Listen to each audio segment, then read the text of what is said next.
আসসালামু আলাইকুম। আমাকে যে যেখান থেকে দেখছেন আশা করি সবাই ভালো আছেন, সুস্থ আছেন, নিরাপদে আছেন। আমি কথা বলছি এইচ.এম. জসিমউদ্দিন চাঁদ, প্রোপাইটার চাঁদ ট্রাভেলস। আমি এই মুহূর্তে আপনাদের সাথে যুক্ত আছি পুরানা পল্টন টাওয়ার ৩য় তলা, ঢাকা থেকে। আমি আপনাদের সাথে যুক্ত আছি আমার অফিস, আমার চেম্বার থেকে কথা বলবো মালয়েশিয়ার শ্রমবাজার, মালয়েশিয়ার ইস্যু নিয়ে খুব জরুরি কিছু কথা। আপনারা জানেন যে আমি একজন প্রবাস খাতের ব্যবসায়ী। শ্রমবাজার এবং শ্রমবাজার সংক্রান্ত যে কোনো তথ্য যখন যেটা পাই আমি আপনাদের দেওয়ার চেষ্টা করি। সর্বশেষ তথ্য অনুযায়ী আপনাদের উপকার আসবে এবং শ্রমবাজারের সংশ্লিষ্ট বা শ্রমিক হিসেবে মালয়েশিয়া যারা যেতে ইচ্ছুক কিংবা প্রবাস খাতে যে যেখানে আছে, যে দেশে বসবাস করতেছে, সবার উপকারার্থে সর্বশেষ তথ্যটুকু আমি আপনাদের দেওয়ার চেষ্টা করি। আজকে আপনাদের বেশ কিছু তথ্য দিয়ে জানাতে চাই। আপনারা ইতিমধ্যে জেনেছেন যে বাংলাদেশের প্রধান উপদেষ্টা তিনি আগামীকালকে মালয়েশিয়া যাচ্ছেন। এটা খুব খুশির খবর। আপনারা জেনে আরও খুশি হবেন যে এই সফরে তার সাথে ৩ জন উপদেষ্টা যাচ্ছেন। ৩ জন উপদেষ্টা যারা বাংলাদেশের একদম নামি দামি ৩ জন উপদেষ্টা। একজন হলেন আইন ও প্রবাসী কল্যাণ উপদেষ্টা ডক্টর আসিফ নজরুল। একজন হচ্ছেন প্রবাসী কাজ করে কিংবা পররাষ্ট্র নিয়ে কাজ করে, এই উপদেষ্টা হলো পররাষ্ট্র উপদেষ্টা ডক্টর তৌহিদ হোসেন। আর একজন হলো বিদ্যুৎ ও জ্বালানি উপদেষ্টা। অর্থাৎ এই ৩ জন উপদেষ্টা বা ৩টা মন্ত্রণালয় খুবই গুরুত্বপূর্ণ বাংলাদেশের জন্য। এই ৩ জন উপদেষ্টাকে সাথে নিয়ে মালয়েশিয়া সফর করতেছেন বাংলাদেশের প্রধান উপদেষ্টা। তার সফরে বাংলাদেশ এবং মালয়েশিয়ার উভয় দেশের স্বার্থ সংশ্লিষ্ট বেশ কিছু বিষয় নিয়ে আলোচনা হবে। আনুমানিক আমরা ধরতে পারি 10 থেকে 15টা ইস্যু নিয়ে আলোচনা হবে এবং সর্বশেষ 5টি ইস্যুতে MOU সাইন হবে। অর্থাৎ দুদেশের সম্মতিক্রমে যে ডকুমেন্টে স্বাক্ষর হয় এমন 5টি বিষয় স্বাক্ষর হবে, যা ইতিমধ্যে আপনারা জানতে পেরেছেন। তার মাঝে আমি যেহেতু শ্রমবাজার প্রবাসী কল্যাণ মন্ত্রণালয় আওতাধীন এবং এই শ্রমবাজার নিয়ে জড়িত, আমি আমার বিষয়টা নিয়ে আলোচনা করব। আপনারা জানেন যে মালয়েশিয়া সহ প্রবাস খাতের যে দেশগুলোতে বাংলাদেশ থেকে বেশি পরিমাণ লোক গিয়ে থাকে, এই লোকগুলো বা এই শ্রমবাজারটা বাংলাদেশের জন্য অতীব জরুরি। এই রেমিটেন্সের উপর ভিত্তি করে বাংলাদেশের উন্নয়নের যে সর্বোচ্চ যে চাবিকাঠিটাই কিন্তু এই শ্রমবাজারের উপর নির্ভর করে। এটা আপনারা বিগত দিনে জেনে আসছেন। দুঃখের বিষয় হলো শ্রমবাজারের এই যে বড় একটি সাপোর্ট বাংলাদেশের জন্য, এই শ্রমবাজার কিংবা প্রবাসীরা তারা বাংলাদেশ তথা যে দেশে প্রবাস হিসেবে আছে তারা কিন্তু সেই মূল্যায়নটা, সেই সম্মানটা, সেই সবাটুকু কিন্তু তারা পাচ্ছে না কিংবা পায় না। তারা নানাভাবে হয়রানি শিকার, প্রতারণা শিকার, বিপদের সম্মুখীন কিন্তু হচ্ছে। বিগত দিনেও হয়, আগামী দিনেও হয়তো বা হবে।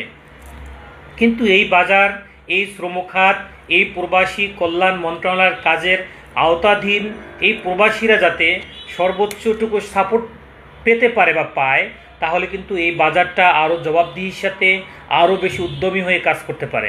আপনারা জানেন যে বাংলাদেশের একটি পাসপোর্ট করা থেকে শুরু করে প্রবাসী যে দেশেই যেতে চায় ওই দেশে পৌঁছে কাজ করা বা কিংবা তাদের কাজের জায়গায় বাসায় পৌঁছানো পর্যন্ত অ্যাভারেজে যে 3টা 5টা 10টা হাত ঘোরে, প্রত্যেকটা হাতেই কিন্তু একটা বলতে গেলে যে তারা টানা হেঁচড়ার ঝামেলা শিকার হয়।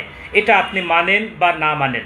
তো এই যে টানা হেঁচড়া ঝামেলা বিপদ যে সম্মুখীনটা তারা হচ্ছে বারংবার, এইটা যাতে স্বচ্ছতা এবং জবাবদিহিতার সাথে আরও সুন্দরভাবে পরিকল্পনা অনুযায়ী কাজ করা যায়, সে ব্যাপারে এই মন্ত্রণালয় কিংবা সংশ্লিষ্ট সবাইকে অনুরোধ করব তারা যেন এ ব্যাপারে উদ্যোগী হয়ে কাজ করেন।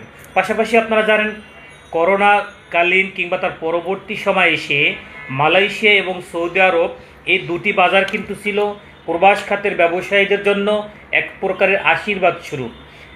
পাশাপাশি আর যে দেশগুলোতে কিছু লোক গেছে বা যাচ্ছে, এটা আসলে বড় কোনো ইস্যু এই শ্রমবাজারে তৈরি করতে পারেনি। তো মালয়েশিয়া সৌদি আরবের এই দুইটি বাজারের মধ্যে সৌদি আরবের বাজারটা আমরা যতটা না দেখতে পেরেছি তার থেকে বেশি ঝামেলা দেখেছি আমরা এই খাতে যারা কাজ করি। প্রত্যেকটা ক্ষেত্রে প্রত্যেকটা পদে পদে আমরা বিপদের সম্মুখীন হয়েছি। মেডিকেল হয়েছে তো ওকালা হচ্ছে না, মোফা হচ্ছে না, মোফা হচ্ছে তো ভিসা হচ্ছে না, ভিসা হচ্ছে তো ম্যান পাওয়ার হচ্ছে না। এরকম নানা রকমের ঝুট ঝামেলা দিয়েই কিন্তু এই মালয়েশিয়ার বাজারটা এক প্রকারের প্রশ্নবিদ্ধ হয়ে থাকে, মানে সৌদি আরবের বাজারটা। পাশাপাশি এ বাজারে তাকামুল সার্টিফিকেটের নামে একটি ইস্যু তৈরি করে কিংবা নানা সময় নানা ইস্যু করেও এই সৌদি আরবের বাজারটাকেও দমিয়ে রাখা হয়। একই জায়গায় মালয়েশিয়ার শ্রম বাজারটা যখন চালু ছিল 22-24 সালে, তখন কিন্তু বাংলাদেশ থেকে প্রায় 5 লক্ষ মানুষের যাওয়া সম্ভব হয়েছিল। কিন্তু পরবর্তীতে বন্ধ হয়ে যাওয়ায় যে আটকে পড়া শ্রমিকেরা ছিল অব্যবহৃত কোটা সহকারে প্রায় লাখ প্লাস, এই যে সংখ্যাটা কিন্তু আজও পর্যন্ত অব্যবহৃত রয়ে গেছে। সেই জায়গায় ভিসা অনলাইন অ্যাপ্রুভাল, ই ভিসা ম্যানপাওয়ার হওয়া প্রায় লক্ষাধিক যাত্রী আজকে পর্যন্ত তারা যেতে পারে নাই। না যাওয়া থেকে প্রায় 15 মাস তারা মানবতা জীবনযাপন করতেছে। কেউ 50,000, কেউ 1 লাখ, 3 লাখ, 5 লাখ টাকা দিয়ে তারা 14-15 মাস তারা ঘুরতেছে আমার পিছে, এজেন্সির পিছে, রিক্রুটিং এজেন্সির পিছে, সিন্ডিকেট এজেন্সির পিছে কিংবা XYZ সবার পিছে ঘুরতেছে। কারোর সাথে যোগাযোগ আছে, কারোর সাথে যোগাযোগ নাই। এই রকমের নানা যন্ত্রণা জটিলতা পার করে তারা চাচ্ছে এই আটকে পড়া শ্রমিকেরা অতি সত্বর তাদের পাঠানোর জন্য একটা ব্যবস্থা যেন সরকার করে। আপনারা জানেন যে 18,000 যে আটকে পড়া যাত্রী ছিল, যারা তাদের সকল কাজ সম্পন্ন হয়েছিল, শুধুমাত্র টিকিটের কারণে তারা যেতে পারেনি। ওই সময় তৎকালীন সরকারের উচিত ছিল যে যাদের ম্যান পাওয়ার হয়ে গেছে 1 মাস সময় বৃদ্ধি করে শুধুমাত্র টিকিট দিয়ে তাদের জন্য পাঠানোর সুযোগ দেওয়া হয়, সেটা তৎকালীন সময় উচিত ছিল। তার পরবর্তীতে আপনারা জানেন যে 5ই অক্টোবর 2024 মালয়েশিয়ার প্রধানমন্ত্রী তার বন্ধুর সাথে বাংলাদেশে প্রধান উপদেষ্টার সাথে দেখা করতে এসেছিল। তিনি তাকে আশ্বাস দিয়েছিল এই আটকে পড়া 18,000 লোক তিনি নেবেন বা নেওয়ার ব্যবস্থা করবেন। সেই আশার বাণী কিন্তু এখন পর্যন্ত আশার বাণীতেই রয়ে গেছে। আমরা এখন পর্যন্ত কিন্তু ফলাফল পাইনি। এখন ফলাফল হিসেবে যদি আপনি মনে করেন যে গত মাস থেকে কিংবা গত সপ্তাহ থেকে ট্রেনিং শুরু হচ্ছে, ট্রেনিং সার্টিফিকেট পাচ্ছে, এই আশার আলোয় কিন্তু ভাই এক প্রকারের মূলে ঝুলানো বলতে পারেন। কারণ এটা সমাধান কি? এটা যদি নতুন যাত্রীর মতন হাই কমিশনের প্রজ্ঞাপনের মতন যদি মনে করেন যে যারা তাদের নিচ্ছে বা নেবে তারা নতুন করে আবার ডিমান্ড সাবমিশন করবে, এই যাত্রীদের নতুন করে আবার ভিসা অনলাইন হবে, অ্যাপ্রুভাল, ই ভিসা ম্যান পাওয়ার হবে, তাহলে তো সেই রেলগাড়ি একদম গোড়ায় গেল। তার মানে সে তার বগি সবগুলো পূরণ করে তার ফ্লাই করতে হবে। তাহলে ম্যান পাওয়ার হওয়া পর্যন্ত যে তার কাজগুলো এগিয়েছিল, এই কাজগুলোর তো আসলে কোনো মূল্যায়ন থাকলো না। বরং নতুন যাত্রী যদি যাওয়া শুরু করে 15 তারিখ থেকে হয়তো বা যদি নতুন কাজ শুরু হয়, 20 তারিখ থেকে যদি হয়তো নতুন কাজ শুরু হয়, তাদের সাথে তাল মিলিয়ে যদি নতুন করে কাজ হয়, তো এই কাজ তো আসলে সেই এক প্রকারে গ্রাম্য ভাষায় বলা যায় লেজে গোবরে যেমন মাখানো, তেমনি তারা এই 15 মাস যে বিপদ আর ঝুঁকির মধ্যে ছিল, তাদের উচিত ছিল শুধুমাত্র টিকিটের ব্যবস্থা করেই ফ্লাই করা। তারা কিন্তু ম্যান পাওয়ার করা ছিল। যেহেতু তাদের ম্যান পাওয়ার করা ছিল, সরকারিভাবে যদি ঘোষণা হয়, সেটা আমি এখন পর্যন্ত প্রধান উপদেষ্টা সহকারে সংশ্লিষ্ট সকলের কাছে বিনীত অনুরোধ করব, যাদের ম্যান পাওয়ার করা হয়েছে তারা আগামীকালকের এই প্রধান উপদেষ্টার যাত্রার সাথে একত্রতা প্রকাশ করে আলোচনার মাধ্যমে, বিগত দিনে বলে আসছি, তারা যেন এই আলোচনা রাখে যে আমার এই 18,000 যাত্রী যারা যাওয়ার মতন প্রস্তুত আছে, আমরা সেটা তাদের যাচাই বাছাই শুরু করেছি ইতিমধ্যে। আমরা যাদেরকে 18,000-এর মধ্যে পাবো, আমরা অন্য কোনো ইস্যুতে যাইতে পারবো না। আপনারা চাইছেন ট্রেনিং করার জন্য, সেখানে তারা 15 দিনের ট্রেনিং করতেছে কিংবা করার শেষ পর্যায়ে অনেকের কিংবা অনেকে সার্টিফিকেট পর্যন্ত পেয়েছে। তো আপনাদের চাহিদা অনুযায়ী আমরা শুধু ট্রেনিং সার্টিফিকেটই করে দিতে পারবো। এর বাইরে অন্য কোনো কাজ নতুন করে প্রসেসিং করার মতন সময় যাত্রীরা আমাদের দিচ্ছে না কিংবা আমরা আপনাদের দিতে চাচ্ছি না। আপনারা দয়া করে আমাদের এই আটকে পড়া 18,000 যাত্রী শুধুমাত্র টিকিটের ইস্যু দিয়ে শুধুমাত্র টিকিটটা করে নেওয়ার ব্যবস্থা করেন। কারণ তাদের ভিসা অনলাইন, অ্যাপ্রুভাল, ই ভিসা, ম্যান পাওয়ার সব কিছুই তাদের হাতে ছিল। শুধুমাত্র টিকিট জটিলতার কারণে বা সময় স্বল্পতার কারণে আমরা শেষ সময়টুকুতে তাদের পাঠাতে পারি নাই। তো এই যে কথাটুকু এটুকু যদি তাদের কনভিন্স করে বলা যায়, আমার মনে হয় 18,000 যাত্রীর ভাগ্যটা একদম খুলে যেতে পারে। সাথে যদি সম্ভব হয় আপনি ই ভিসা অ্যাপ্রুভাল যাদের হয়েছিল তাদের যদি আপনি বলাইতে পারেন যে যার অ্যাপ্রুভাল হয়েছে সে ই ভিসা করবে, যার ই ভিসা করছে সে ম্যান পাওয়ার করবে, এরকম সুযোগ দিয়ে ওই কোম্পানিগুলোতেই তাদের পাঠানোর সুযোগ করে দেন। এবং যাদের অনলাইন হয় নাই কিংবা যে কোটাগুলো নিয়েছিল কোটাগুলো ব্যবহার করতে পারে নাই তাদের ওই কোটাগুলো ব্যবহার করা কিংবা রিপ্লেসমেন্ট করার সুযোগ করে দেন। এটা আমার দাবি, আমাদের ব্যবসায়ীদের পক্ষ থেকে দাবি। পাশাপাশি মালয়েশিয়া শ্রম বাজার আগামী দিনের সফরের মাধ্যমেই আমরা প্রত্যাশা করি এই বাজারটি খুলে যাবে। যদি বলি যে মেডিকেল 11 তারিখে সফরের পরে 15 তারিখ মেডিকেল শুরু হয়ে যাবে, 16 তারিখে মেডিকেল শুরু হয়ে যাবে, আপনারা এটাও ধরে নিতে পারেন যে আমরা এটা প্রত্যাশা করি। এখন দুদেশের আলোচনায়, দুদেশের সরকারের পর্যালোচনায়, পরিকল্পনায়, এমইউ সাইনে তারা তাদের দুদেশের মতামতের ভিত্তিতে কোথায় গিয়ে তারা সমাধানে আসতে পারবে এবং কবে কিভাবে কোন পদ্ধতিতে কারা কাজ করবে সেই পরিকল্পনা বাস্তবায়নের ক্ষেত্রে আমাদের পক্ষ থেকে সর্বোচ্চ অনুরোধ থাকবে যে আমরা চাই যে এই সফরের মাধ্যমেই এবং সফর শেষ করার মুহূর্তেই যেন আমাদের এই বাজারটা খুলে যায়। আবার সেই মে মাসের মতন 3 মাস 6 মাস সময়টা জটিল কেস বা জটিল রূপ না নেয়, আমরা সেটা অনুরোধ করব। আপনারা জানেন যে মালয়েশিয়ার শ্রম বাজার যখন খুলে তখন হয়তো 2 বছর চালু থাকে, যখন বন্ধ হয় তখন দেখা যায় 5 বছরে খুলে না। এটা 17-18 সাল থেকে ঘুরে এসে 22-24 সালে সে একই সিস্টেম কিন্তু হয়েছিল। সে একই জায়গায় হয়তো আমরা ধারণা করেছিলাম যে আমরা 1 মাস 2 মাস 3 মাসের মতো বাজারটা আবার খুলে যাবে, কিন্তু সরকারের পরিবর্তন কিংবা নানা ইস্যু, নানা জটিলতার কারণে এই বাজারটা এখন পর্যন্ত খুলে নাই। তো এই মে মাসে যখন আমাদের প্রবাসী কল্যাণ উপদেষ্টা মালয়েশিয়া সফর করছিলেন এবং বাংলাদেশে যখন 3য় দ্বিপাক্ষিক বৈঠকটি হয়েছিল, 3য় জয়েন্ট ওয়ার্কিং বৈঠকে আমরা ধারণা করছিলাম যে আমাদের এই বৈঠকের মাধ্যমে হয়তোবা আমরা 21-22 তারিখ মিটিং হবে মে মাসের, 24-26 তারিখ থেকে আমরা মেডিকেল শুরু করে দিতে পারবো। সেই প্রত্যাশায় কিন্তু আসলেই বলা যায় যে আমরা শূন্যই পেয়েছিলাম, কিন্তু আমরা আশা রাখবো এই বহরে, এই সফরে, এই দ্বিপাক্ষিক বৈঠকে যাতে খুব শক্তভাবেই বাংলাদেশের এই শ্রম বাজারটা যেন অতীব গুরুত্ব সহকারে চালু করা হয়, খুলে দেওয়া হয়, বাজারটির কার্যক্রম শুরু হয়।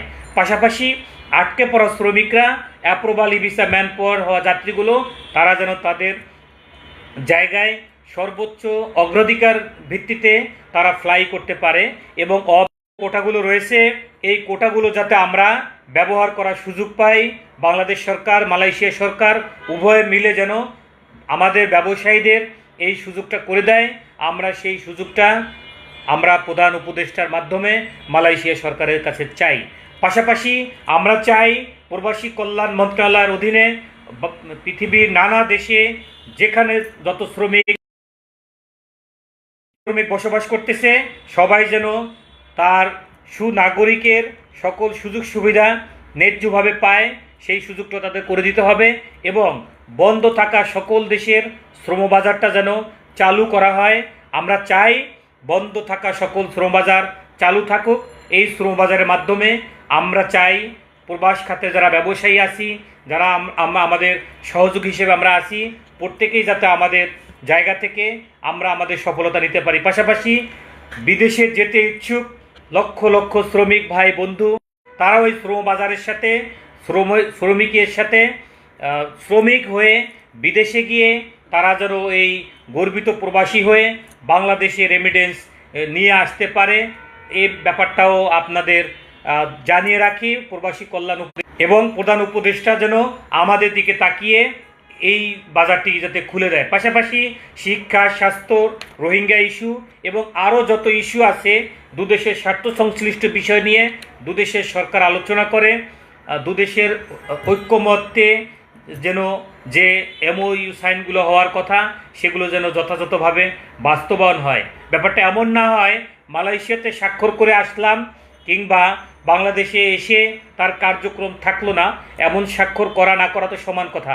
আমরা চাইব যে বাংলাদেশের প্রধান উপদেষ্টা তিনি মালয়েশিয়ার প্রধানমন্ত্রীর খুব ঘনিষ্ঠ এবং অনেক বন্ধুত্বের সম্পর্ক। তাদের এই বন্ধুত্বের সম্পর্কের জায়গা থেকে তারা একে অন্যের কাছে যা কিছু চাইবে, যা কিছু আবদার করবে, তারা সে আবদারটা উভয়ের জন্য মিটাবে বা কার্যক্রম শুরু করবে বলে আমরা সেটা বিশ্বাস করি। কারণ আমরা জানি যে বন্ধুর জন্য বন্ধু জীবন দিয়ে দেয়। এক্ষেত্রে যদি আমাদের প্রধান উপদেষ্টা তিনি যদি বন্ধুর কাছে কোনো কিছু দাবি করেন দেশের স্বার্থে, দেশের জনগণের স্বার্থে, আমরা আশা রাখি আমাদের এই স্বার্থে তিনি যা চাইবেন, মালয়েশিয়ার সরকার, মালয়েশিয়ার প্রধানমন্ত্রী তিনি সেটা তার দেশের কথা চিন্তা করে তার দেশের জন্য যেটা ভালো হবে সেই মতামতের ভিত্তিতে সেও এই বন্ধুর দাবির সাথে একাত্মতা প্রকাশ করবে বলে আমি আমরা বিশ্বাস রাখি এবং আমরা ভরসা রাখি এই সফরের মাধ্যমে প্রধান উপদেষ্টা সহ 3 উপদেষ্টা সহকারে স্বার্থ সংশ্লিষ্ট সকল আলোচনার শুধু এমইউ সাইন না, আমরা এটা বাস্তবায়নও দেখব সেই প্রত্যাশা রাখি। আপনারা যারা আমার সাথে এত সময় যুক্ত ছিলেন, কে কোথা থেকে আমাকে দেখছেন, আমার কাছে যদি নতুন কোনো জিজ্ঞাসা থাকে, কোনো পরামর্শ থাকে, কোনো অভিযোগ থাকে, আপনি কমেন্টস করে জানাতে পারেন। আমি চেষ্টা করব আপনার কমেন্টসে রিপ্লাই দিয়ে জবাব দেওয়ার।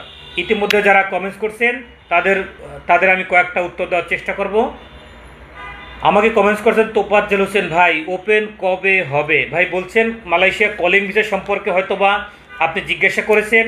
মালয়েশিয়া কলিং ভিসা আগামীকালকে প্রধান উপদেষ্টা সহকারে আমাদের 3 উপদেষ্টা মালয়েশিয়া যাচ্ছেন। আমরা আশা রাখি আগামীকালকের সফরের মাধ্যমে আমাদের এই শ্রম বাজারটি খুলে যাবে এবং দুদেশের স্বার্থ সংশ্লিষ্ট যে বিষয় নিয়ে আলোচনা হবে সকল কিছুর আমরা ভালো সমাধান পাব এবং বাস্তবায়ন পাবো ইনশাল্লাহ। এক ভাই বলছেন আমি আপনার ভিডিও দেখি, অতএব ভিসা চালু হলে জানাবেন। আপনারা যারা আমার ভিডিও দেখেন, আমার সাথে যুক্ত থাকেন, আমার পেজের সাথে যুক্ত আছেন, কিংবা ভাইবার, হোয়াটসঅ্যাপ, ইমো, মেসেঞ্জার যে যেখানে যুক্ত আছেন, আমার সাথে যোগাযোগ থাকলে সকল তথ্য আপনারা পেয়ে যাবেন। আমার সাথে সরাসরি তথ্য নেওয়ার জন্য যোগাযোগ করতে পারেন 01711969883। অফিসিয়াল আমার নাম্বারটি 09750233303। এই 2টি নাম্বার আমার কাছে থাকে, যখন তখন আমাকে ফোন দিলে আশা করি পাবেন। যদি কখনো না পান, 2টি নাম্বারেই হোয়াটসঅ্যাপ আছে, ইমো আছে, আমাকে যে কোনো মেসেজ দিয়ে রাখবেন, ভয়েস রেকর্ড করে দিয়ে রাখবেন, আমি চেষ্টা করব উত্তর দেওয়ার। পাশাপাশি আমার মার্কেটিং হেড 01816631313 এই নাম্বারটি আমার মার্কেটিং হেড, তার কাছে আছে। যখন তখন যে কোনো বিষয় নিয়ে তথ্য নিতে পারবেন। পাশাপাশি আমার ম্যানেজার আমার গ্রামীণ নাম্বারের সাথে সেম নাম্বারটি 09199698883 এই নাম্বারটি আমার ম্যানেজারের কাছে আছে। আপনি যখন তখন তার থেকেও তথ্য নিতে পারবেন। আপনার একটা জিনিস মনে রাখবেন, এই 4টি নাম্বারেই হোয়াটসঅ্যাপ চালু আছে, 4টি নাম্বারেই ইমো চালু আছে। আমাদের মেসেঞ্জারে যখন তখন প্রশ্ন করতে পারেন, যখন তখন আপনার নাম্বার দিয়ে রাখতে পারেন, আমরা আপনার হোয়াটসঅ্যাপে যোগাযোগ করব। পাশাপাশি যেহেতু হোয়াটসঅ্যাপ নাম্বারে আপনার অতিরিক্ত টাকা পয়সা খরচ হচ্ছে না, আপনি আমাদের যে কোনো একটি নাম্বারে কানেক্ট হয়ে মেসেজ দিয়ে রাখলে আমরা আপনাকে উত্তর দেওয়ার চেষ্টা করব। আমাকে মেসেজ করেছেন সাইফুল ইসলাম রবিন ভাই, জসিম ভাই আসসালামু আলাইকুম, কেমন আছেন ভাই? 16 তারিখ থেকে শুনলাম ভাই মাই গ্রামের স্লিপ উঠবো, কথাটা সত্য কত কিনা ভাই? ভাই অনেক পীর সাহেব আল্লাহওয়ালা মানুষ যারা অনেক কিছু জানেন বোঝেন, তারা 16 তারিখে ডিক্লারেশন দিয়ে দিয়েছেন। আমরা চাই যে তার কথাটা সত্যতা আসুক, তার কথাটা মিথ্যা প্রতিফলিত হোক, এটা চাই না। তার কথা যদি সত্য হয় সেক্ষেত্রে আমরা সবাই উপকৃত হতে পারবো। যেহেতু যে বলছে সে হয়তোবা তার দিক থেকে সততা, জবাবদিহিতা কিংবা হয়তোবা বিতর্কগতভাবে আরও আমার থেকেও ভালো তথ্য পেয়েই হয়তোবা বলছে, তো তার কথা আমরা বিশ্বাস রাখতে পারি। যেই বলছে আমরা ধারণা করতে পারি 15-16 তারিখ থেকে কার্যক্রম শুরু হবে। অর্থাৎ আজকে 10 তারিখ, আগামীকালকে প্রধান উপদেষ্টা মালয়েশিয়া গেলে আমরা ধারণা করি তিনি মালয়েশিয়ায় 3 দিন থাকবেন। তিনি 12-13 তারিখে বিকেলে সে ফেরত আসবেন, অর্থাৎ বুধবার বিকেলে তিনি দেশে ফিরবেন। তো এই 3 দিনের সফরে, যেহেতু বুধবার তিনি দেশে ফিরতেছেন 13 তারিখ, 14-15 এতে বৃহস্পতি শুক্রবার পরে 16 তারিখে শনিবার থেকে কার্যক্রম শুরু হওয়ার কথা হইতে পারে। অথবা ধারণা করি আগামী 18 তারিখ অর্থাৎ আগামী সোমবার থেকেও কার্যক্রম শুরু হতে পারে, যদি এমওইউ সাইন এবং দুদেশের এই শ্রমিক নেওয়া দেওয়ার সম্মতিটা সাইন হয় এবং বাস্তবায়নের জন্য দিক নির্দেশনা আসে।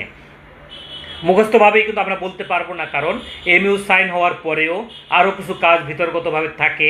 তো সেটা যদি মেডিকেল শুরু হওয়ার ভিতরেও কার্যক্রম শুরু হয়ে যায়, সেক্ষেত্রে আমরা ধারণা করি হয়তো বা 16 কিংবা 18 তারিখে মেডিকেল শুরু হওয়ার কথা থাকতে পারে।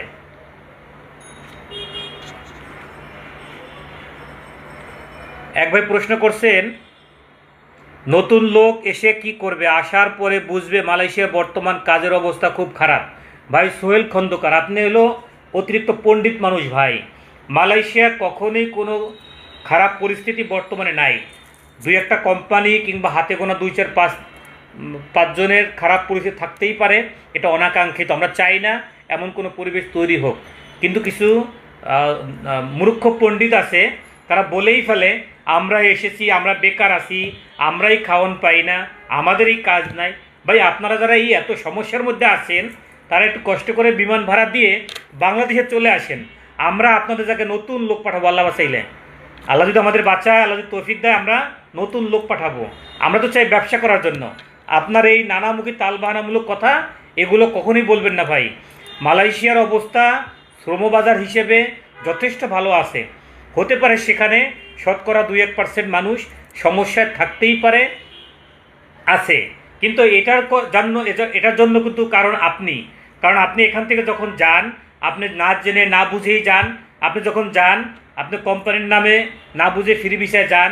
আপনি যখন যান ভিসা ছাড়াই বডি কন্ট্রাক্টে যান। আপনি বডি কন্ট্রাক্টে কেন যান? আপনাদের মতন কিছু মানুষ, নাম বলা যায় না ওভাবে, যারা এই বডি কন্ট্রাক্টের নামে ভিজিট ভিসায় যাচ্ছেন। গত 15 মাস শ্রমবাজার বন্ধ, কিন্তু 15 মাস কি মালয়েশিয়া মানুষ ঢোকা বন্ধ হয়ে গেছে? আপনারা কেন অবৈধভাবে ঢুকছেন? অবৈধভাবে বডি কন্ট্রাক্টে ভিজিট ভিসার নামে বস্তাবন্দি হয়ে আপনারা ঢোকেন, ওইখানে পৌঁছানোর পর টাকা পেমেন্ট করেন। এ গল্পভাবে আমরা জানি। এরকম কোনো রেকর্ডের কাজ চার্ট ট্রাভেলস কিংবা এইসব জসিমউদ্দিন চার্ট করে না, এরকম কোনো রেকর্ড আমাদের নাই। আমরা